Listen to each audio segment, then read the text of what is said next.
A warm thanks to Squarespace for sponsoring this week's video.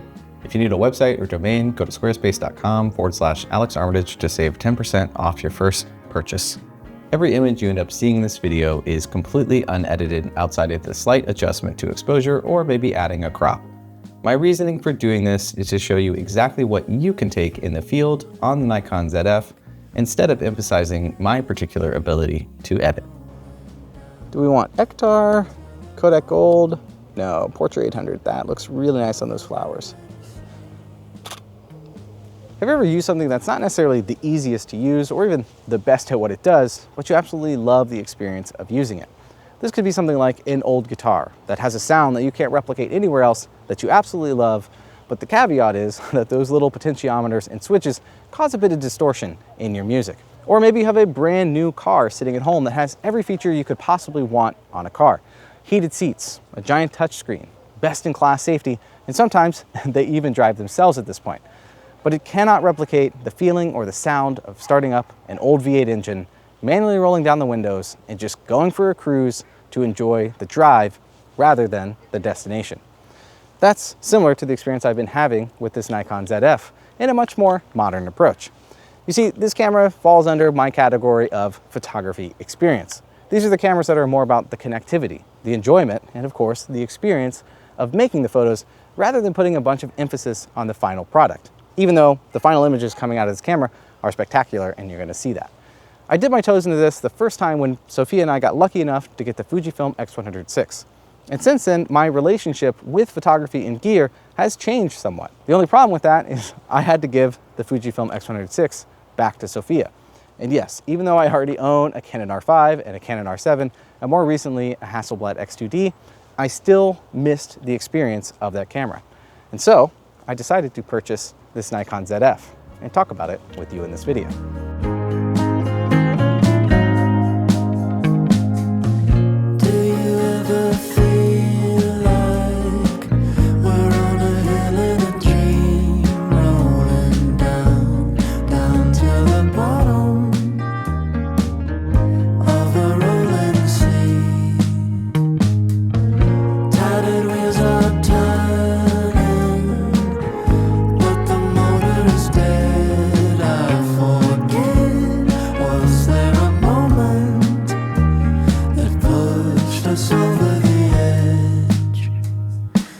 So why did I choose the Nikon ZF?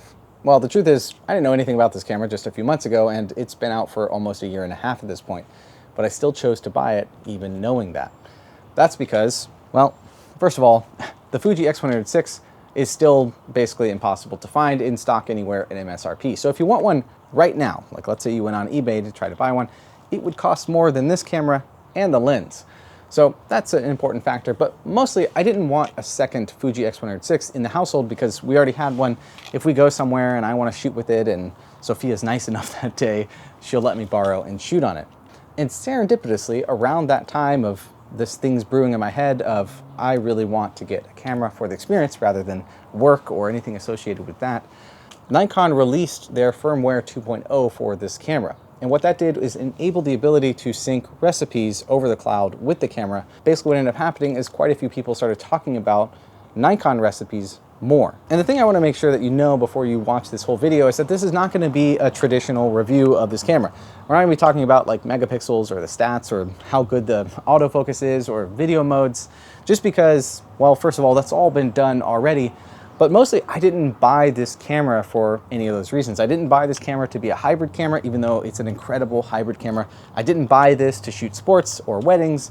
I bought this for the experience of the photography that it has. And you might be wondering from earlier in the intro, and what the heck is experience photography? The truth is, for most of my entire career, I wanted my camera to disappear when I'm taking my images. So for me, my camera, the more it gets out of my way, the easier it is to use, the better the menu systems are, the more it can do without me having to think, the better I am as a photographer. It doesn't matter if I'm shooting at 16 mil or 500 mil, I basically just had an image in mind and I wanted to be able to shoot it and not have to think about the camera. I wanted the camera to just be the tool that made it easier, to the point where it disappears in my hands and I have no connection to the experience of snapping the photo on the camera. Well, that all changed when I started shooting with the Fujifilm X100VI in this video, if you missed it. I approached photography completely differently with that camera. I couldn't change lenses. I also attempted to try to get a lot of the images straight out of camera with that camera, no editing required. And it just shifted my mind to look at things in a different way and experience photography in a completely different way. It wasn't about the perfect light. It was more about my enjoyment of walking around and finding scenes and creating them right in the camera, kind of like you would shoot film. And I think this is why film has made such a big resurgence recently in the last 5 years, is because people want that connection with photography. It's almost like our cameras are so good that they can disappear when all they care about is the final image. But this camera, where it deals with the camera experience, it's more about how you connect with making the photos than it necessarily is with just the final results. And I think the Nikon ZF does a really good job of that. And I think it's actually competitive to a lot of what Fuji is doing. Or if you're a film photographer, I think you're going to notice that there's quite a few things on this that will remind you of film.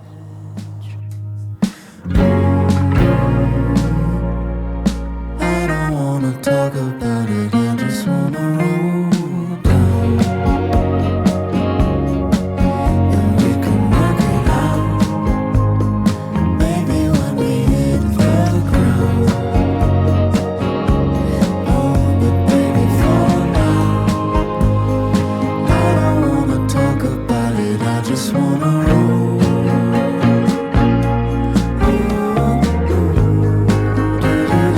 Hey, I just wanted to say thank you for all the support over the years, and a small way to give back to you is I have a cool contest coming up where 5 people can win a free Maven filter. It's completely for free.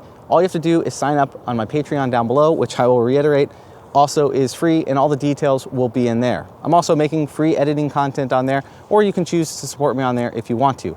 A big shout out to Maven for just opting into giving away these 5 filters. And once again, it's of your choice. So if you already own some Maven filters and you've had an eye on one, you can get one that you want. Or if you have never owned one, you can get your first one completely for free. All the details down below. Let's get back to the video. One of the most important things when it comes to how you experience a camera doesn't get talked about in most reviews, which is the interaction you have with the camera in terms of sensory elements or how you interface with the camera. Examples of this are how the switches sound or feel in your hand, or maybe it's these dials on the top of the Nikon ZF that you can see for both ISO and shutter speed. Now, these are probably very familiar to you if you've used basically any Fuji cameras, whether it's the XE line, the X100 line. A lot of their cameras have dials on the top so you can manually adjust those things. But what's important here is that little element is how you interact with photography. Another great example is on the X100VI. It has both an electronic and optical viewfinder that you can switch between, which is not a feature you can pretty much get on any other camera. Now, that feature isn't necessarily going to change or improve your image quality, but it's going to change how you interact with the photography that you're making. That's what we're talking about here. And one of the major things that I noticed when I took this camera out of the box is how incredible the dials and switches feel and sound. Now, the dials on the top here, these are probably about on par with the XT line. These sound and feel about as good as what I would expect from Fuji, maybe a little bit better than X100VI, but that's more of a commentary on the X100VI than anything else. They also have these nice locking parts that when you lock in, now I can't move it. That basically locks into being able to adjust it electronically rather than mechanically. But more than just these dials, it's the dials that are right here. Both the index finger and thumb dial that you normally use for changing things like aperture or shutter speed on cameras without any manual dials, these just feel and sound incredible. I'm going to try to get it to my mic. Let me back up a little bit here. These just, they just feel so good. These dials feel so much better than any camera I've ever used. And that includes, I just had a Nikon Z8, so it's not something that's just Nikon specific. It is specific to this camera. And it's not something that I could really show you in a video. It's something you have to pick up and try for yourself, and you'll notice exactly what I'm talking about. And when you compare it directly to something like the Fuji X100VI, these dials literally feel like I'm changing dials on a toy. If this is the best, the Nikon ZF, legitimately the dials on this sound almost or feel almost like I'm using a toy. And while we're on the topic of comparing these two, the on-off switch here on the X100VI is right underneath the shutter button.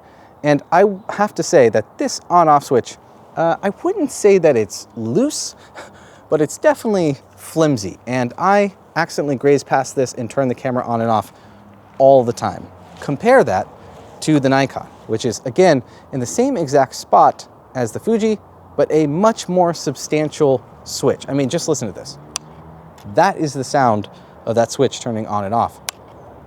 And it is a substantial, there is no way to accidentally turn this switch on and off. Let me just do it on camera. And it's on the cusp of being too hard, but it feels like it's in the perfect amount where you'll never accidentally do it. And there's just some nice response here. I don't know how else to describe it. It just feels really good.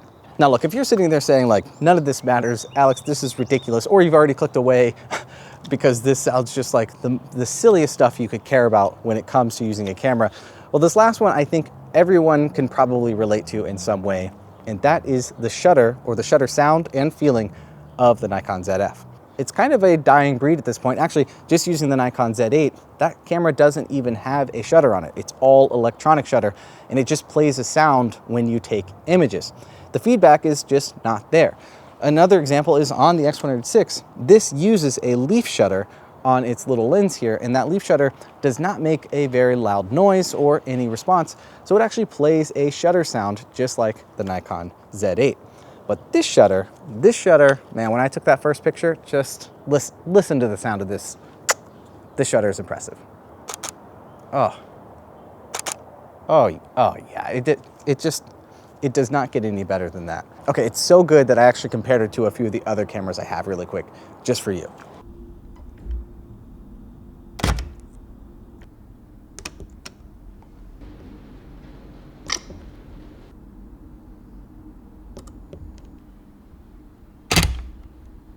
I mean, that just sounds so good. And something else you're not gonna be able to pick up on over this video is the way that it feels. There's just a slight tactile response to the shutter actually happening.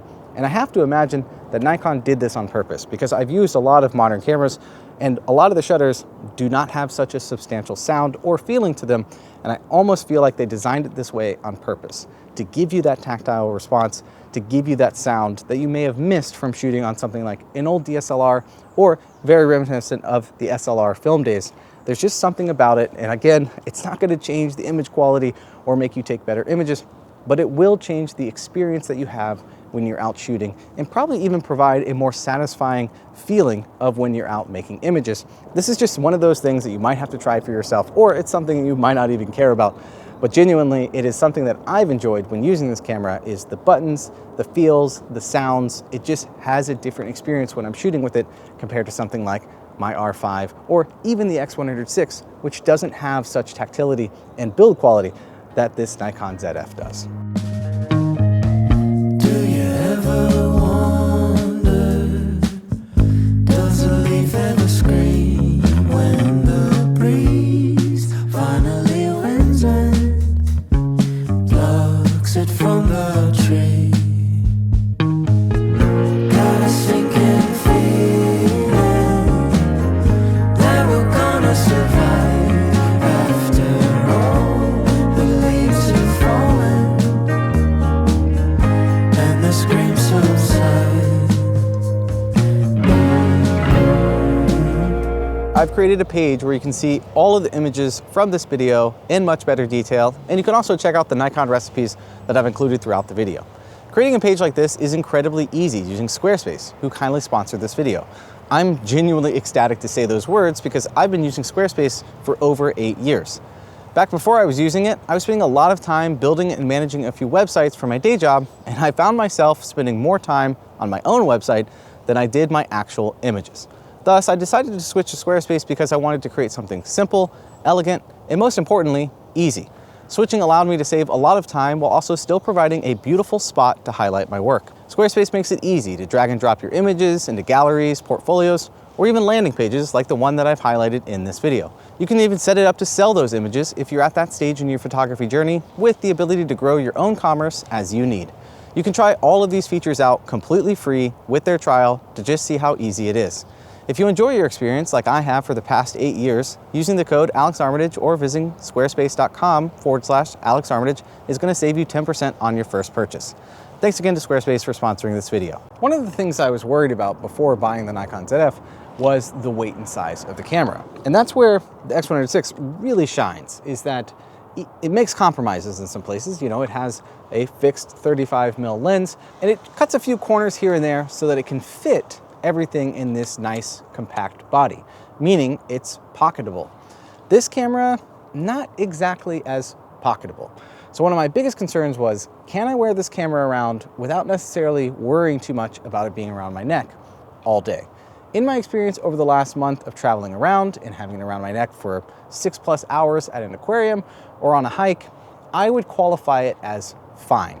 It definitely feel it more than I do the X100VI when it's around my neck. This thing kind of just disappears. Literally, I'm putting it in my pocket right now as I'm making this video. Whereas this, I definitely feel just a little bit more. However, it's not enough that I wouldn't bring it for an all-day walk around my neck. And while this does weigh more, it comes with a few benefits. One being build quality. This has got to be one of the best built cameras that I have used in my entire time of shooting photography. It really does remind me of the engineering and build quality of the old cameras from the 80s and 70s, with just how much metal or magnesium they're using. There's just something about this camera that it feels more substantial in your hand. But other benefits are it has an interchangeable lens. So again, one of the compromises of the X100VI is to keep it compact, light, and pocketable.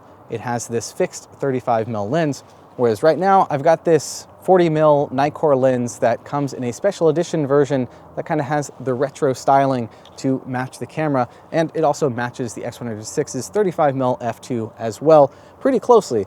But the beauty is, you could put any Nikon Z mount lens on here. Heck, you could adapt some of their old lenses to it. So if you're the type of person that needs more than just a single lens walk around camera than I was looking for, maybe you need this to do a lot more. Maybe you need this to shoot a few professional things. Maybe you want to adapt or change to different focal lengths. You can do it because it's an interchangeable lens. Now, one other thing that makes this camera larger is that it's a full frame sensor. I'm not going to talk about this very much because I don't actually think it matters all that much. I will say the image quality out of this particular sensor is fantastic. I think it's like 24 megapixels. The images look great, which we're going to talk about and you've been seeing throughout this video. That's all I'm going to say, just because it does make the camera body a little bit larger. Other things that make this camera more substantial is it has things like weather sealing. And this could be a huge benefit because a lot of the times when I have the X100VI or Sophia has it, we're pretty cautious of when it's raining. Yeah. So did you get wet? No. Oh? Not at all. Whereas this, I've had it out in the rain, I've had it out in the mist, and that might make a difference when you're going out to cities or places that have a lot of weather, is that you can have this out shooting around your neck, get it wet, and not worry too much about it, because the build quality and the weather sealing on this definitely feel more robust than something like my X100VI. Other things are, it's got a fully articulating screen. And honestly, this screen feels really good. And even if you don't care about an articulating screen like this, even if all you use it for is to protect the screen when you close it away, that's better than something like the X100VI, which only has a tilt screen and there's no way to protect it when you want to throw it into your pocket. So even if you hate articulating screens, the benefit of the fact that I can protect the screen and keep it like this is pretty nice. Now, one huge miss on this particular camera is that there's no aperture ring. They put a fake one on this 40mm, but it doesn't actually do anything. And that's something I dearly miss when I'm shooting on this versus the X100VI, because that has a nice tactile aperture ring. But the benefit is that I can change this lens out for another lens, maybe a more manual lens. Even though it doesn't have it on this lens, I wish it did because this is the one made for this camera, you can get it on other lenses. And the last thing that I thought was going to be a gimmick is actually there's a little black and white switch here in the mode dial. There's photo, video, and black and white. I thought this was going to be a gimmick, but after using it, and after using it in the field, I genuinely love this switch. Instead of having to go into a menu and find to turn on black and white or switch to a different look, it's just right here. And there's some scenes where I'm looking at it going, I wouldn't take the time to sit and fiddle with my settings to switch it into black and white just to see, but the fact that I can just switch it very quickly and look has made it where I've taken some black and white images that I actually really love. And the thing about black and white is that you want to be able to shoot in black and white because you need to be able to see it in black and white. I guarantee you that it will change how you shoot in black and white, because when you see it, it just changes compositions. It changes what you're looking for. And having a switch that enables you to just enable that on the flip of a switch makes it much easier to find those images.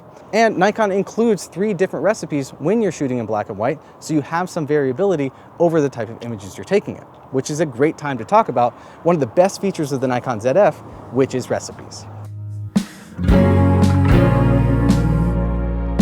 I don't wanna talk about it, I just wanna roll down.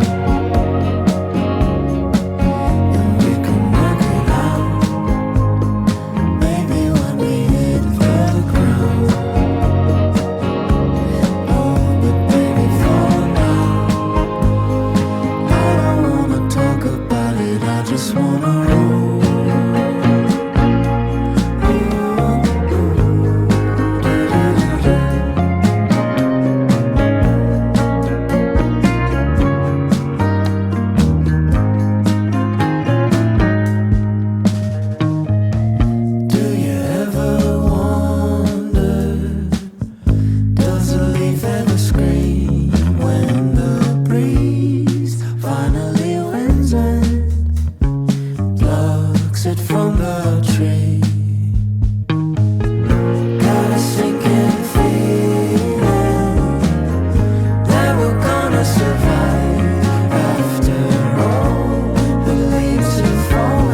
Now, when it comes to recipes, Fuji pretty much has a monopoly on all of it. They're the only camera manufacturer outside of maybe the Ricoh GR3 that really has these implemented directly into the camera. Well, at least until now, which is what we're about to talk about. But it wasn't until last year, when I spent a bunch of time with the X100VI, that it really opened my eyes to how powerful recipes could be when it comes to enjoying your photography. That's the thing. The X100VI gave me permission to enjoy the photos that I was taking right on the back of the camera. I know that sounds ridiculous, but I spent the last 10 or so years just shooting raw images. And a lot of the times, raw images are just dull, flat, and lifeless because you're supposed to take them, put them on the computer, and bring them to life and edit them. I even say on this channel very often that I have no idea if the photo turned out because I got to get it back to the computer to see what it looks like. And the X100VI, or Fuji in general, has these recipes that you can just enjoy the images right on the back of the camera. You don't have to do any editing, and that is a beauty in those systems. Plus, all of those recipes are developed by communities. Yes, Fuji includes simulations, but a lot of the recipes are tinkering from different people like me or you and making different looks within the camera where you don't have to sit there and add presets or do any editing. And that's something that can be really enjoyable when it comes to connecting to your photography. One of the major flaws of film recipes on Fuji's system is that you have to bake them into a JPEG, which I know for a lot of people listening means they won't even try them. Now, remember, I'm not talking about film simulations. Those can be applied to raw images in something like Lightroom or right on the camera. I'm specifically talking about recipes, the user-created ones that really make images look like they've already been edited or adding a specific style to them. Now, the only way around this is you can technically shoot in JPEG and RAW on your Fuji camera, but the RAW is still going to import as flat and dull, and getting it to even look like the recipe image that you took could be a bit challenging sometimes, and you might not even want to do it. Well, Nikon has gone a different way, and they apply their recipes to a raw image. That means that it's not baked into a JPEG, and you get the best of both worlds. And it's not just the ZF, it's also these models. All of these can apply the Nikon imaging recipes to their images in camera, while also just being able to allow you to edit them as you normally would a raw image. Now, one caveat when it comes to using Nikon's recipes is that you have to use their software. Currently, when you import the RAWs into something like Lightroom, in my experience in testing, almost all of the settings do transfer over, aside from the tone curve, which just so happens to be one of the more important settings for stylizing or making image look vintage, for example. So there's a little bit of bump in the road when it comes to workflow. You have to use NX Studio if you want the images to look correct from your camera to your computer. My workaround has just been to use Lightroom normally, and if I like an image, to open it in NX Studio and just export it that way. NX Studio happens to be pretty nice, and it's also the software that you're going to use to create your own recipes or manage your recipes, but there's a much easier way to manage recipes using Nikon's Imaging Cloud. One thing that Nikon has done really well is streamlined your ability to create and manage recipes. Unlike Fuji, which if you're unfamiliar with, when you have to install a recipe on a Fuji camera, you have to open a page like mine and manually copy all the settings to your camera. It doesn't really enable you to be able to find recipes without third-party sources like me. And it also means that if you want to add new recipes or remove old recipes, you kind of have to go through this process every time. Nikon has made it a lot easier, and there's two different ways you can do it. One is using their cloud resource. So as long as your camera is connected to Wi-Fi, you can open up their web interface and sync recipes that way. It's actually really genius. They have an entire repository of some of their ambassadors, and you can actually just look at some of the recipes they've created, hit a button, and add them to your cloud recipes. That gives you 9 slots, cloud slots. You can also create or install your own recipes, which gives you 9 more slots. This would be something like downloading them from your favorite creator, like me. Speaking of, I'm going to have an article that's going to have all the images from this video with the recipes that coincide with those images, plus 5 of the recipes that I've created for this video that you can download yourself. Everything's going to be right there. It's going to be free. Just check it out if you're interested in seeing those images in higher detail, knowing what recipes they were, or if you want to download like the Kodak 200 or the Portra 800 or those type of recipes for yourself. Now, how good are these recipes? Well, every image that you've been watching in this video came out of the camera just using a recipe. But for the most part, I would say they're not quite as good as Fuji recipes. More specifically, we can't add film grain to the Nikon recipes. However, these are being updated. Actually, since the camera came out and since I bought it, there have been new features added to the ability to add more stuff to recipes. Also, with a bigger community, we're going to be able to make better recipes as well. So with those two things combined, I actually think this has a lot of growth potential, and I think that Nikon is doing it the right way. They are enabling community members to make their own recipes while also giving us the tools over time to hopefully make better recipes. All right, I have left so much out of this video. We didn't talk about autofocus or the video features or anything dealing with the Nikon ZF that makes its incredible hybrid camera, and I really only focus on the reasons I bought the camera. But if you enjoyed this video, make sure you give it a like, consider subscribing. If you love this content and want to see more stuff with the Nikon ZF or the Fujifilm X100VI, just let me know down below. Anyways, thank you for being here. Thank you for tuning in. I'll see you in the next one. Later.